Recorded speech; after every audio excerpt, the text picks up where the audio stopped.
Welcome everyone, welcome to my mental health series. I'm going to record this all in one go and then edit it into 4 or 5 parts depending on how long the vlog is, and it'll be spread out one episode every week. This is a big part of my life. Okay, all I can say is, if you're not one of these people like listening to people about bullying and mental health, then you switch off and watch some of my other videos or on other YouTubers. This is quite hard-hitting stuff. It's about my life. So if you want to follow it, please do. Please subscribe, comment, hit that like. If you do subscribe, tap the notification bell for when I upload. You'll be notified on your browser. So let's get started, shall we?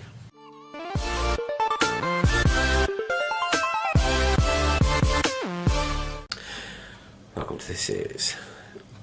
Okay, so I'm going to start off with my childhood, where I grew up and what it was like living with parents who separated. My name's Darren Keenan. I was born in the summer of 1969, 2 weeks after man stepped on the moon, which is a good achievement. It's in Staffordshire, England.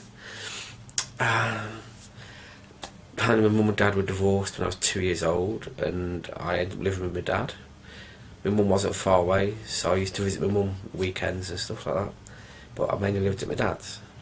There's lots of things early on in my life which I can't remember, vague images of, but I won't go into that. Where I used to live and growing up. But I'll go to what I can remember. I remember Christmas times, like the morning at my dad's, the afternoon at my mum's, and the evening at my grandparents'. It was like 3 different Christmases in one day.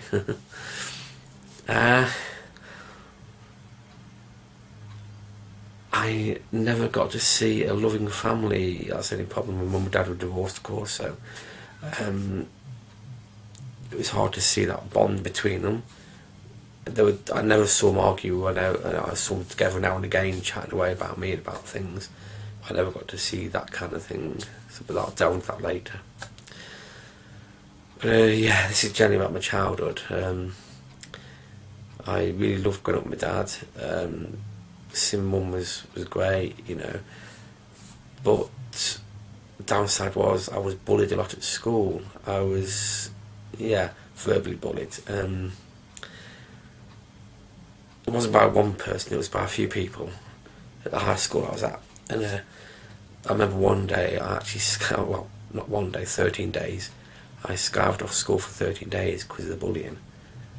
The thing is though, I couldn't physically defend myself. I just let it happen and let them walk over me. I didn't stick up for myself.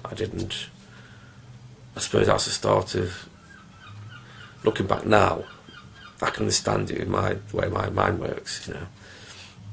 But at the time, mental health was somewhere that you got locked inside an asylum. Mental health didn't exist. It was like, grow up, you know, you grow out of it. But yeah, it was quite a bad time really. I was scared of school. But when my dad got informed about it by the school, it was my dad got a bit of a slap wrist for that. I had to talk to my dad and I had to go to the school, tell the school all about the bullying, about who was bullying me. But it did stop. It did stop at that school. There were a few teachers who were on my side who tried to help me, but of course there's only so much they could do. But they didn't like the idea of bullying and that kind of stuff, and the bullies got slap wrists as well, I suppose. They must have done because they stopped bullying me. Until I went to the next school. And that was a middle school, the middle school where I started getting bullied. The high school was the next one, the final one. Again, a group of different people started bullying me. I didn't stick up for myself, I let it happen, blah blah blah, lots of verbal abuse. I I did have a girlfriend at school. That didn't last long because she was getting bullied because of going out with me because I was bullied, you know. It was just a vicious circle, bullying at school, and I'm totally against bullying, totally against it. I think I may have screwed my mind up a bit, you know, as well, going through that. I could not put anyone through that kind of torture and pain. No way could I do that. So I kept thinking, trying to make positives out of it. I was kept thinking that this is like later on in life, like, thinking that if I wasn't bullied, what kind of person would I be? Would I not experience that? Would I become not so nice person? I was brought up to respect and to respect everyone, male, female, wherever you are, to respect, and I do, and I get a lot of respect back. I don't make enemies, you know, not as I know of.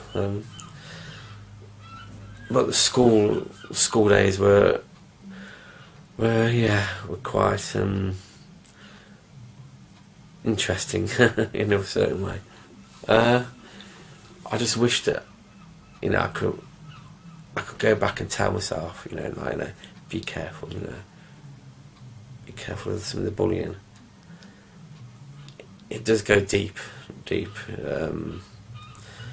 but I never got to the point where I felt suicidal kind of thing. I never had that. Plus, in those days there was no social media, so there wasn't online bullying, that kind of stuff. There were mobile phones, so in them days, I mean, if I'd have had that as well, I don't know how I would have coped with that. I do not know how people cope with that. That must be so. No wonder a lot of people have got mental health issues with all that going on, you know. Jeez, I mean. Well, yeah, I enjoyed dads, enjoyed going to mum's at weekends. Grandparents, great. It was like I was getting spoiled, you know. I was spoiled. But those are like the younger days.